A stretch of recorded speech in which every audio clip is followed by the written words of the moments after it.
I was thinking, God, please, if I make it out of this flight alive, I will worship you forever. Okay, so here we are. Thank you all so much for the support on this channel. I feel like I don't say that often enough. Recently, I made a video about the concern I have in relation to raising kids across cultures. And in that video, I mentioned very briefly about what was an unpleasant flight traveling from Nigeria to Australia with 2 toddlers in tow, all by myself. And many of you said, yes, Chioma, we would like to hear that story. So that is what I want to do in this video. Maybe you will get some lessons and be able to identify some things that you could do differently from myself. Who knows? But just enjoy the story. Let me say I am using this as a therapeutic outlet because I haven't really spoken about that experience. So my apologies for dumping on you. I traveled from Nigeria to Australia by myself with the kids when they were still 2 and 3 years old respectively. Because my husband had arrived in Australia 2 months before, he traveled before us and we joined him 2 months after. Now you can imagine that in the lead up to our leaving Nigeria, the final touches around wrapping up our lives in Nigeria, the logistics of taking care of what needed to be sold, what needed to be shipped down to the east. I mean the eastern part of Nigeria, right? So that is where our extended family on both sides live. Everything around tidying up our finances. I remember that there were a lot of trips to the bank and speaking to lots of account officers just to tidy things up because we were leaving. All of that fell on me. I sold off our car and every other thing that needed to be sold. On top of all of that, I was also packing for a trip, a long haul flight with 2 kids. It was hectic. That's just all I am trying to say. And in the lead up to that day, I wasn't really looking after myself. I was just functioning on autopilot because there was a lot to be done. There was so much to do. I could not afford to be sick. I could not afford to take a pause. Sometimes I couldn't even afford to sit down and take a proper meal, which meant that a few days to that day, I started breaking down. So I was beginning to feel really sick. But then I couldn't stop. There was nothing else we could do. Even if I had said, okay, let's postpone the flight until I feel a little better, where would we stay? We would be staying in a house without chairs, without beds, because everything had either been sold or shipped. So at some point I'm like, okay, I just have to brave this thing and get through it. You know, it's going to be a long flight, but at the end of it, I'll arrive in Australia and then I will have all the time to rest. Well, maybe that wasn't such a good idea, that I was not resting. I wasn't taking care of myself. I wasn't eating properly. I lost a lot of weight that period, right? I did.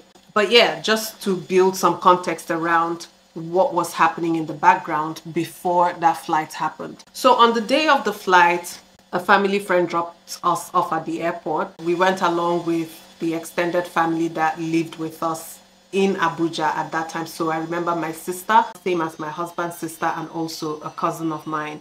So they all came along to see us off at the airport. We went through checking in our luggage and that was smooth. It went well. We didn't have any problems. I don't remember having any problems at that point. But when we went to the counter to check our passports and visas, that was when the trouble started. First of all, the officer behind the counter, probably ignorant about Australia's visa system, found it difficult to understand that Australia does not issue visas in passports. Like, they don't stamp a visa into your passport. Everything is done electronically. So I brought along with me copies of our visa grant notifications, which he refused to collect from me. And he was like, no, this is not how it is done. A visa has to be stamped into your passport. You know, you're just bringing me photocopies of some things that you've probably generated or made up somewhere. And it was a shock to me. Would you believe that we spent almost an hour there just trying to sort that issue out? All he needed to do was to enter our visa grant numbers into the Vivo system, so VEVO, and verify that our visas were valid. But he didn't even know how to do that. He didn't even know that such a system existed. It took someone else coming over and then getting a manager as well to finally resolve the issue. So the manager came around and was like, yeah, the lady is right. You know, all you have to do is log into the system, blah, blah, blah. And that was how it was sorted. But You can imagine standing at that counter the entire time, feeling sick, having two kids who were already beginning to get cranky because they didn't want to sit still. We were at the airport, lots of activities going on, so they were just feeling really excited and wanted to be all over the place. I was trying to keep an eye on the kids, trying to pay attention to what was happening, trying to resolve this issue over the counter, and it was already beginning to feel too much. Anyways, we finished from there. We went on to waiting for our flight at the boarding gate. So we just sat there. I let the kids do what they wanted to do. My plan was that I would let the kids play themselves out and be really tired so that they could settle down when we got into the flight and hopefully sleep and give me some time to catch my breath and take a nap as well. I think our flight was leaving around 7 p.m. but we got to the airport around 4 or 4:30. So we had, you know, about 3 hours to wait. The flight was ready on schedule and we started to board.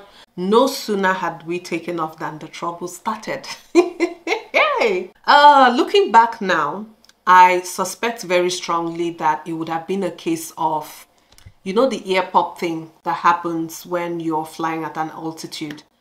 That was probably what the kids were experiencing, but I was just hanging on. I was just hanging on to my sanity. I was just hanging on to what was left of my health and my energy. So maybe I wasn't really paying attention, but I know that the kids were unusually cranky. They just would not settle. They just kept crying and crying. So I quickly became that passenger that other passengers hated. You know how it is, right? People expect you to be able to control your kids, but really, how do you control your kids crying short of muzzling them up? Short of tying something across their mouth so that they can't cry? What else can you do? If a child is going to cry, they are going to cry. In my carry-on luggage, I had an extra blanket because I knew I was going to be very cold on that flight. It was a long-haul flight, right? And the first leg of it was 7 hours from Nigeria to Dubai, following which we had a 3-hour layover in Dubai, and then the last leg of our journey from Dubai to Sydney. So I knew it was going to be a long time spent on a plane. So I had an extra blanket for myself and the kids, and then I had snacks. I had lots of activity items, you know, things for them to color in, other little toys that they could play with, diaper changes, clothes changes. Those were the things that I had in my carry-on luggage. Okay, so maybe that's a lesson for you. All these things came in handy. Because it was a long haul flight and I knew that we were going to be arriving in Australia 2 days later, you know, if we are going by calendar days. We left Nigeria on the 26th, arrived in Australia on the 28th. I wanted to give them a shower sometime in the middle. Even if I didn't have a shower myself, I wanted to be able to give them a shower. So I came prepared. I put all those things, toiletries, in our carry-on bag. When the kids were so cranky and I couldn't settle them, I gave them toys to play with. It would hold their attention for a few seconds and then they were crying again. I gave them snacks to eat. One of them didn't even want to eat anything because she was a very picky eater at that time. That's my oldest one. The in-flight entertainment on Emirates, very great. I have only good things to say about it, but unfortunately, even that could not hold the kids' attention for too long. Yeah, like I said, other passengers, they hated me. Every once in a while, I would catch someone eyeing me, someone giving me an eye roll. I remember a flight attendant coming around once because the kids had been bawling. They had just been wailing and screaming. So a flight attendant came around and asked me, "Hello, ma'am, is there anything I can do to help?" Brothers and sisters, I opened my mouth to talk, but I couldn't talk because an emotional lump had formed in my throat. And instead of talking, I felt like crying. Every time I would open my mouth to say something, the tears would threaten to spill out. And I just kept opening my mouth and closing it like a fish. I just kept going. She could see my face, obviously. So she was like, "Okay, don't worry. Okay, I'll be back. I'll be back in a minute." She left, came back with even more toys, snacks for the kids. I was so grateful to this flight attendant, and she was the only flight attendant that treated us really nicely, like gave us special attention. It's not like the other ones were mean, but she gave us special attention. Short of taking the kids from me and actually staying with them for a while to let me catch my breath, she tried to do everything possible to make us comfortable on that Emirates flight, and for that I will always be eternally grateful. Unfortunately, I don't even remember her name. I don't remember what she looks like, but I'm just sending up prayers for her wherever she is. Like an hour or two before we got to Dubai, something else happened. My younger one had a diaper explosion. This was not just any ordinary accident. It was an explosion. You know, the type that goes into their clothes. Yeah, it was that type. I looked at her and I'm like, eh? What is this? How am I supposed to manage this? How am I supposed to clean this up? The plain toilet is this tiny cubicle. You know how it is, right? I picked her up to go to the bathroom to change her. And then I tried to calm her sister down. I was like, don't worry, mommy will be back in just a few minutes. I just need to change your sister. Okay, so stay here, watch the cartoons on the screen. You know, if you want to eat any snacks, here, have all of them. Eat everything you can eat. Do your coloring. Okay, I'll be back in just a minute. And she was looking at me like, she was 3 years old at that time.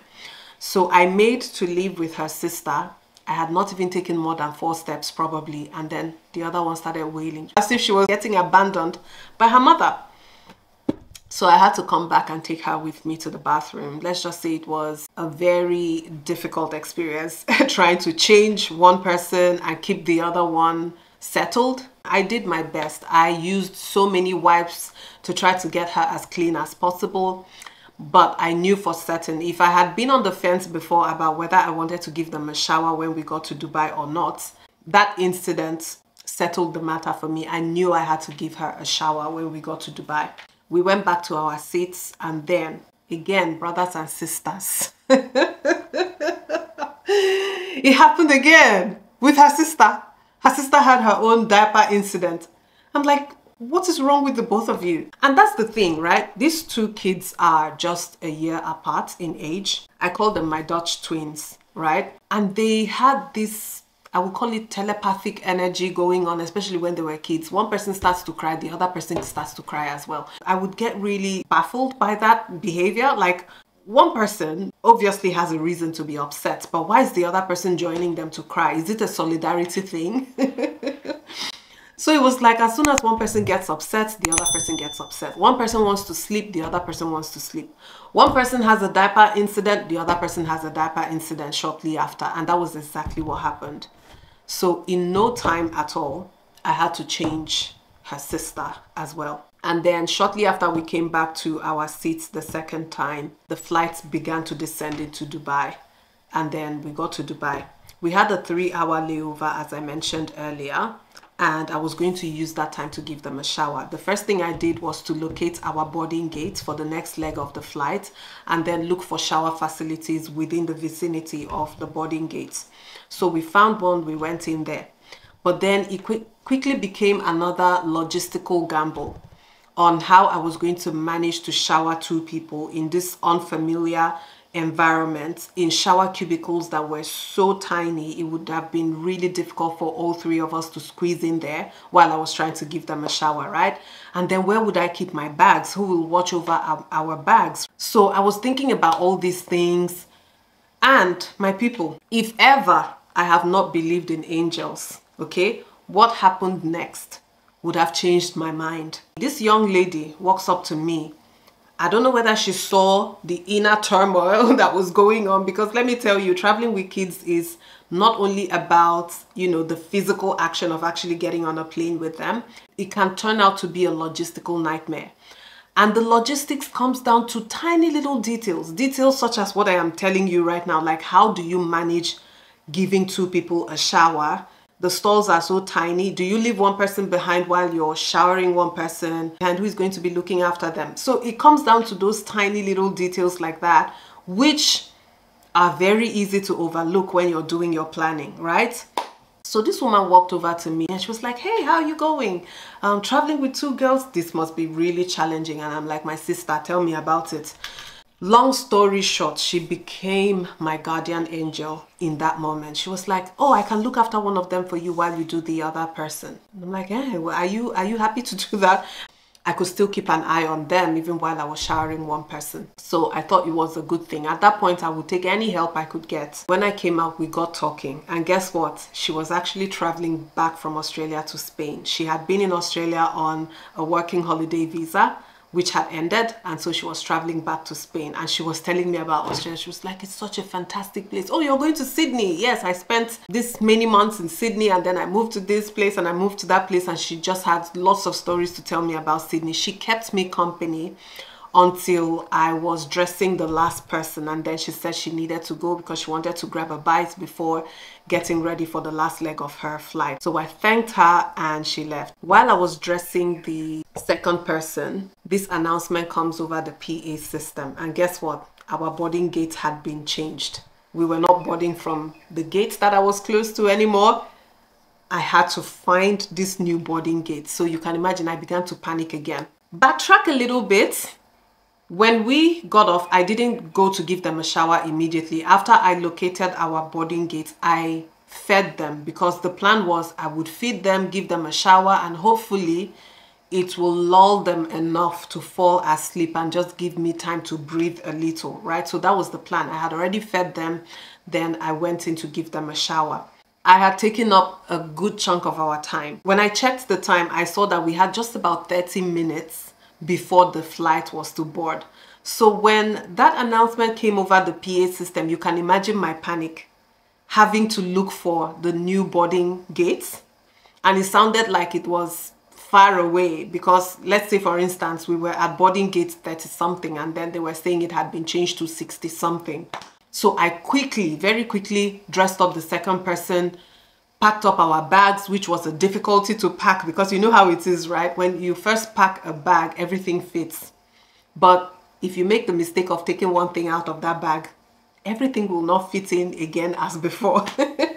Anyways, I managed to pack up the bags and then I took the kids and we went out in search of our new boarding gates. I didn't have a stroller for the kids, which meant that we could only travel as a group as fast as the slowest member of the group, which was my 2-year-old who was walking alongside. I had the carry-on luggage. I was carrying the 2-year-old and then, you know, just holding the 3-year-old by hand, and we were walking slowly. The 3-year-old would get jealous sometimes and start screaming to be carried. And then I'll have to set her sister down, carry her for a while, pat her, put her down again. Yeah, so that was kind of how we crawled all the way to our new boarding gates. It didn't give me any time to rest, any time to nap. By the time we got to the boarding gates, the flight was beginning to board. We got on the plane, we settled in again, and then the flight took off. That was the second leg of the journey to Australia. I got even sicker, and it was mostly due to the fact that it was colder. It was so much colder. This was going to be the longer leg of the journey. No layovers in between. When we were boarding, I saw all the vapor coming out of the air vents, like the AC vents. And I'm like, what is this? Do these people have some kind of plan? I don't understand. Is this like a morgue or something? What is going on here? When we first boarded, I was thinking, okay, maybe when the flight takes off, the temperature will be regulated. And I was wrong. It got even colder after the flight took off. It got to the point where I ignored my kids. Like, I couldn't manage them and manage myself. I just ignored them. When they would cry and throw tantrums and they were having their meltdowns, I just couldn't do anything. I just left a bag for them. It was up to them to take whatever they liked. And I zoned out because I needed to be alive. I know that it sounds dramatic, but when I say that I don't tolerate cold very well, it's not something that I just say. It's not something that expresses my, you know, a discomfort when I am in cold environments. No, I get really sick. So this is what happens. My fingers and my toes, they begin to get really numb. So it's like they become frozen.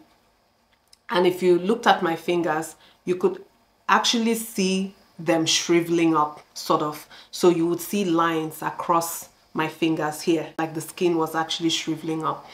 and then it would become so numb to the point that I couldn't grab anything, I couldn't hold on anything. And if I needed to do any kind of fine movements like writing, I couldn't do it. Same for my feet. My feet would become so numb and feel like blocks of ice. And when that happens, it takes a longer time for me to get warm again. It would not matter how thick the socks I am wearing is, or the shoes, or how thick the blanket I have over my body is. It will not make a difference because the cold is like emanating from inside. It's like even my blood begins to freeze, and that was what was beginning to happen on that flight. So to combat that, what I would do was to stand up every once in a while and just try to flex my fingers, flex my toes. Remember, I had an extra blanket plus the one that was distributed in the plane. So I had 2 blankets on me on top of layers and layers of clothing, but I still felt really cold inside. I was visibly quaking like this. I was shaking like a leaf. I was thinking, God, please, if I make it out of this flight alive, I will worship you forever. I just want to make it out of this flight alive. That is all I ask. So I called one of the flight attendants and I asked them to get me hot water. She asked if I wanted tea. I said, no, I don't want tea. I just want hot water, okay, in a cup. So they came back with 1 cup. You know the tiny piddly little cups that they give you in flight? And I said, no, like I want 4 of this if possible, please. I am getting so cold. It was even a struggle to hold the cup. I had to grab it with 2 hands and I drank it. I could feel every single drop of that water traveling through my system. And then I waited a little bit.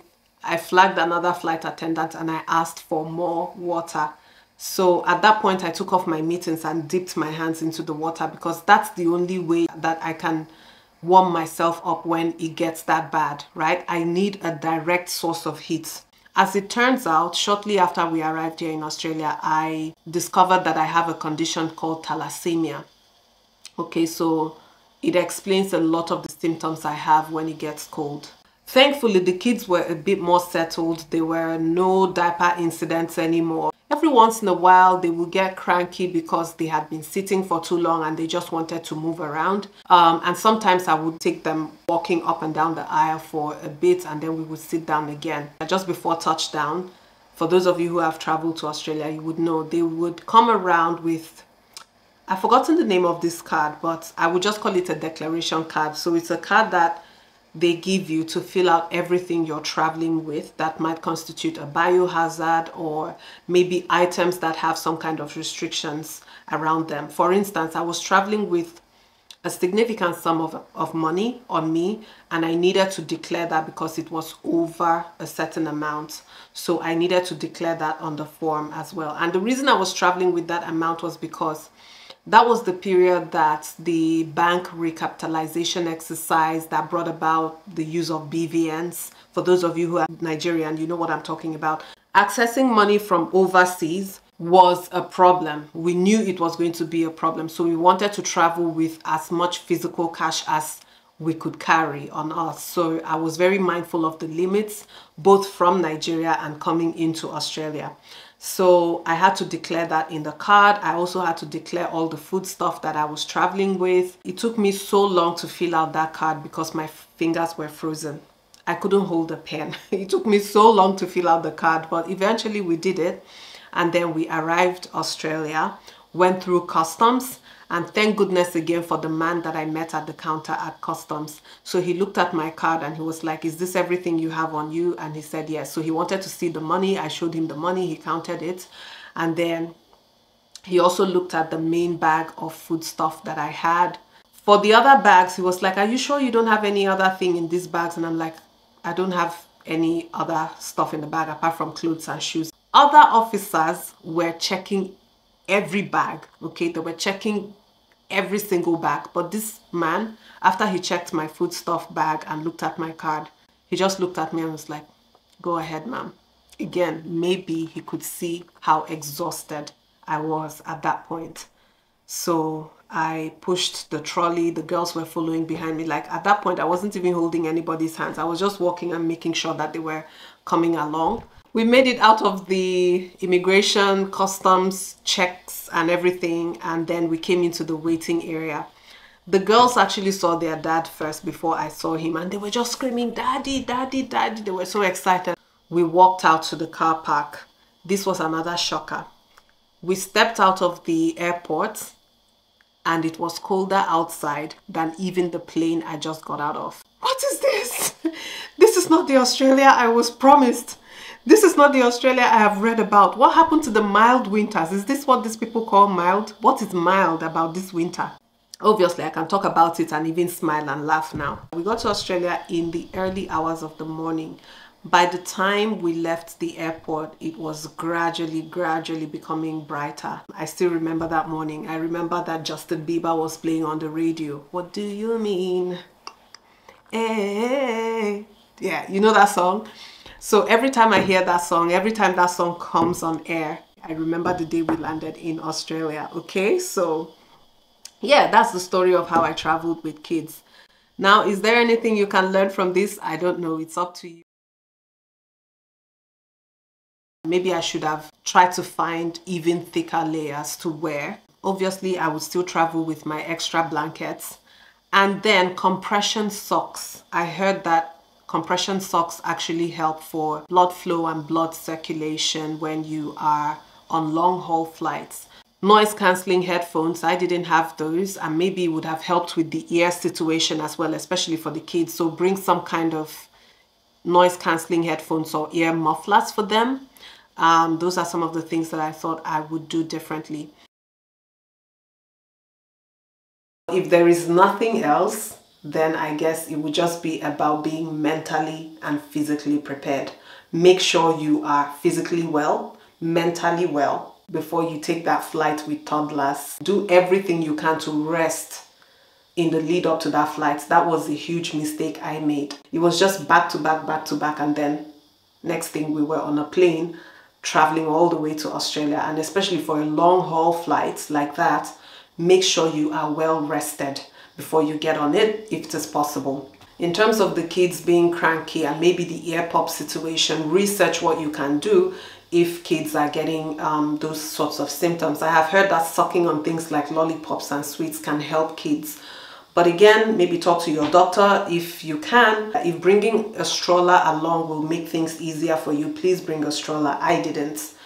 Make sure that you layer properly, like get yourself really thick clothes. Like I said, the Emirates flight was manageable, but the Qantas flight, I have nothing to say about the Qantas flight. But at the end of the day, people, I hope you have a safe journey. Don't forget to like this video. Don't forget to subscribe and share. And I'll see you again in my next one. Bye-bye.